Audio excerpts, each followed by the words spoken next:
You might do things very differently. We're just adding Zoom onto your tool belt as an option.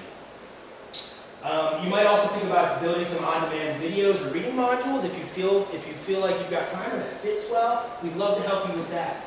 At any point, right? I'm doing a conference. You guys can like raise your hand or ask a question or anything like that. Certainly, try that out. Another question to ask is, do you need to adjust your assessments? And so, online learning is obviously different than face-to-face. So some of the assessments, final exams, and projects you set up might need to be adjusted slightly. Traditional assessments might not work so well, printed exam or something like this.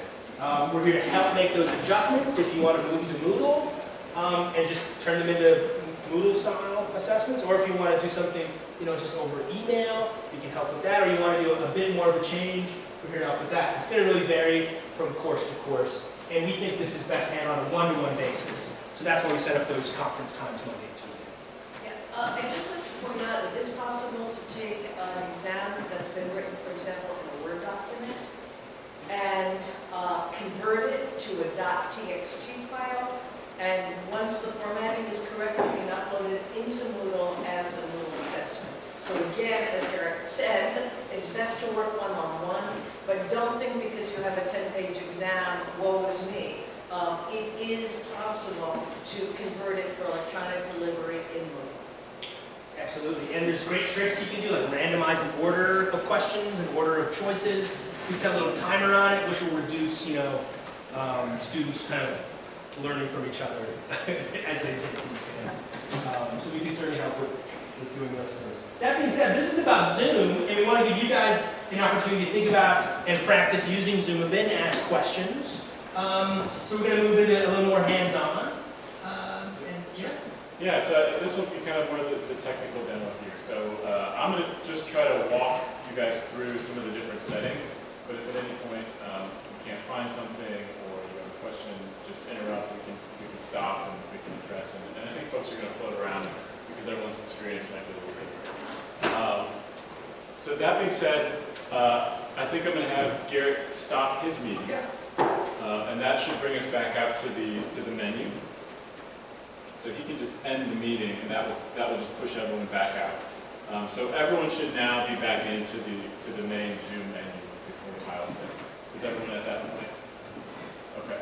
So what I'd like you guys to do this time is now click on the new meeting, and we're going to have each of you open up your conference room as if you are the host of the meeting. Okay? Some of you may be seeing a screen that says start a meeting or something like that didn't have the 4 tiles. Choose sign in and use your username and password for Zoom, and that'll get you there. Because right now you're going to be role-playing, actually teaching your course, so we want each of you to be using your own Zoom license to create a Zoom meeting. And so when you guys get to this screen, let me know, because there is a setting here we want to make sure that we switch.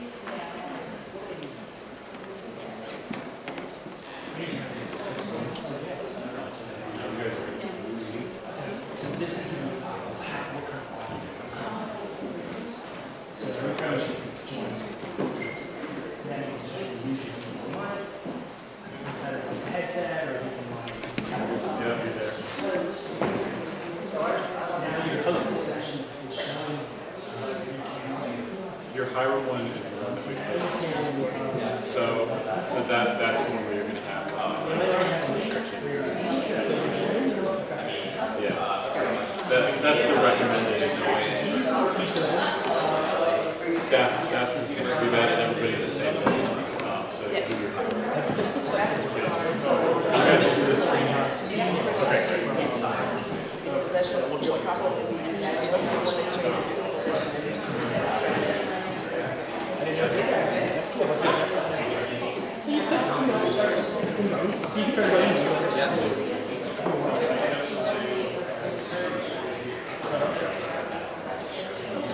All right, so for the sake of time, I'm gonna talk about this step real quick. The use personal ID we want to turn on. Okay, so we want to make sure that both of these are checked and are green. And the personal ID is important because that's the link that we're sending out. So did everyone catch that? We want to make sure that the personal ID switch is turned on, and that will ensure that you're going into your own personal ID meeting room, okay? And then once you've done that, you can go ahead and click Start Meeting, and it'll bring you into your own meeting room. You guys may get something that says calling using internet audio or dial-in or cancel at that point. Because it'll be on your device and you're the only one in the room, and you're the only one in each of your rooms now, you can go ahead and choose calling using internet audio. I think that shouldn't be an issue unless you're joining someone else's room in this room.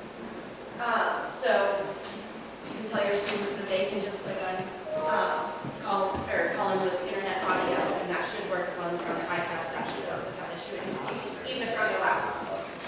Dial-in is using as well. So I just want to add that if you didn't choose call-in audio at the start, you can always join it later.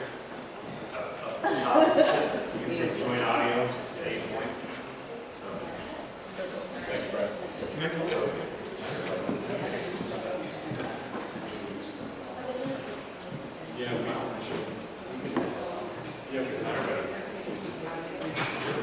Yeah, that's a good point.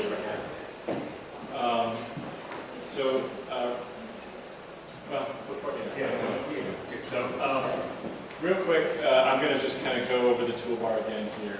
So at the top, you should see this toolbar. If you don't see the toolbar, it auto-hides by default. You can just tap on the middle of your screen, and it should bring that toolbar back up.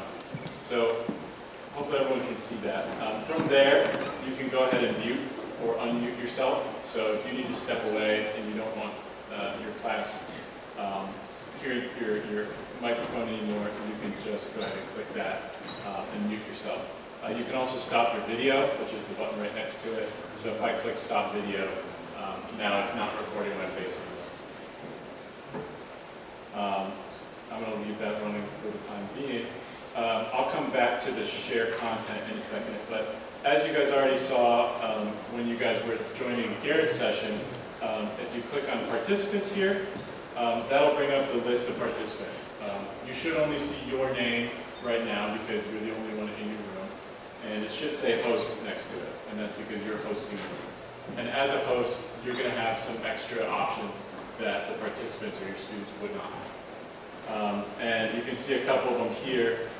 Chat is on everybody's screen, and I believe invite is on everybody's screen. But as a host, you have the ability to mute all and unmute all. And if you click on that, so I'm going to click on mute all. So say someone's microphone, you don't know who, or maybe there's multiple students, they have their microphones on, and you hear some feedback or something. If it's interrupting, you can just go ahead and click mute all. And you then have a checkbox here that will allow participants to unmute themselves.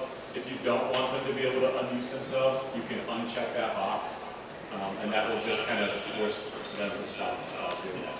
So I'll go ahead and click mute all, and so it should, anyone who's connected to my session would now mute. And then this is also where you'll be able to just see the list of your students, and so you'll have, if you're taking attendance or something like that, you'll want to go through the list there and just make sure that everyone shows up that you're expecting to. So we don't have to invite them, they'll already be populated? The students should be receiving instructions that says that they need to click the link at the time that their class is meeting and join on their own. Yeah, exactly. Good question. From here, there's also a chat. So I can just click on that real quick and show you guys that. So the chat box you can use and the students can use. Down here at the bottom you can see the send to. And right now it's selecting everyone. Obviously no one's in our meeting right now, but you can click that. Garrett joined mine just for demonstration. So you'll be able to see the list of your students here. And you can just click on a particular student if you want to send them a private message for whatever reason. So you could do everyone or private message. And you can just send your message, and it'll show up in the chat box there, just like that. And they should get a little notification on their iPad saying, hey, you've got a message, and they click on that and view the chat box. And I'll just raise my hand as you can see the icon next to my So next, yep, right here next to his name, there's a hand, and also at the bottom of the screen here. It will notify you at the bottom of the screen if someone has raised their hand. And I can show you that right now. So also at the top to the right of participants, you've got the more. And if I click on more, I've got a couple options, and it's a little different for me since I'm the host. I can do kind of like a clap or a thumbs up to the class if I want to. I can also lower all hands, so if multiple students have raised their hand, I can just lower them. Maybe they forgot to turn it off or something. I can just go ahead and clear that out. And this is the menu where your students will find the raise hand option. So theirs is going to look a little bit different than yours. So this is a cool feature for maybe not even just doing synchronous lecture delivery, but doing synchronous workshops. So it's not a bad idea just to connect with students and say, we're going to work together. I'm going to show you how to do this, how to do research or access a database, and give you an example. And then you guys go spend 15 minutes working on it, and they can just be connected, and if they have a question, they can just raise their hand. Or they can ask you a question in a private chat.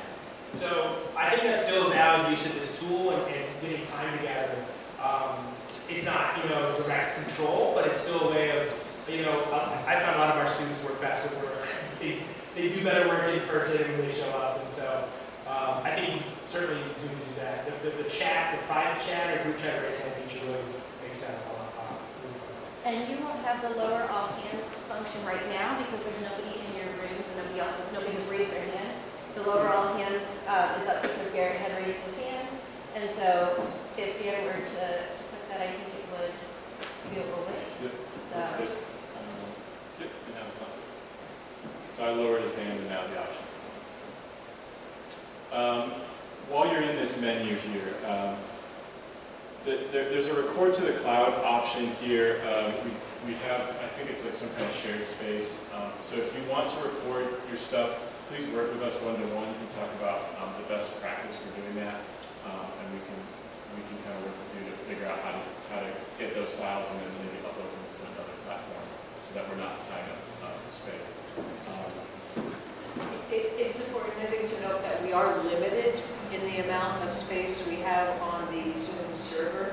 So there is enough room for you to record your classes, but we're all sharing the same space. So it is important then to download and maybe upload to YouTube. And you can do that so that only your students can access it. It's not a public YouTube video, but that will leave more room for more people to record. Right. Thanks. That's it. And work with us, and we can help you. Dan, I've just got a logistical question. Sure. Are there going to be students on campus who will want to be in a classroom? Because I know that, and maybe this is a question for you, Ed. I'm just trying to, is that possibly going to be the case? We will have a lot of students on campus. Yes. Yeah. So I don't know what the policy is regarding whether or not they're allowed to meet with you. But currently we have we're running about 40% of the students who could live on campus are signing up to live on campus at some point. So there'll be a lot of people here. Is there going to be, are we going to get some guidelines about whether students can come to class or not? Or? We don't really believe in guidelines, Willie. You should have told me that last week. These are just suggestions, right? We believe in hard draconian rules. No, I don't know that. That's a great question. I can run it up my chain of command. Yeah, sure. You can do the same and see. But and it is a very dynamic situation. So I will just tell this whole room that we are one of the very, very few institutions that is doing what we're doing as far as allowing students to be on campus. And we're getting a lot of pushback on that. Can I make a point too?